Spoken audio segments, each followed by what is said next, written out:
Changes ஆகும்போது இருமல் கண்டினியூஸாக வந்துட்டே இருக்கும். பெரியவங்களாக இருந்தாலும் சரி, சின்ன பசங்க, ரொம்ப வயசானவங்க, இருமல் வந்துடுச்சுன்னா கண்டினியூஸாக காஃப் வந்துட்டே இருந்ததுன்னா எந்த விதமான வேலையுமே அவங்களால செய்ய முடியாது.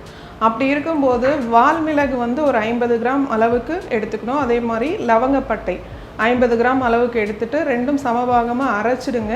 அதோட ஏலக்காய் வந்து ஒரு 10 அளவுக்கு உள்ளுக்கு இருக்கிற விதை மட்டும் சேர்த்து நல்லா ஃபைன் பவுடர் ஆக்கி வச்சுட்டு தேனில் குழப்பி எடுத்துக்கும் போது இருமல் சம்மந்தப்பட்ட பிரச்சனை கண்டினியூஸாக இருந்துகிட்டே இருக்குது அப்படின்னா இந்த சூரணத்தை வந்து நீங்கள் தேனில் கலந்து காலையிலையும் சரி மாலை வேலையிலும் சரி 2 வேளை எடுத்துக்கும் போது இருமல்லிருந்து ஒரு முழுமையான தீர்வு கட்டாயம் கிடைக்கும். குழந்தைகளுக்கு முக்கியமாக இது வந்து தேனில் கலந்து குடிக்கும்போது விரும்பி சாப்பிடுவாங்க. இருமல்லிருந்து ஒரு தீர்வாகவும் அமையும்.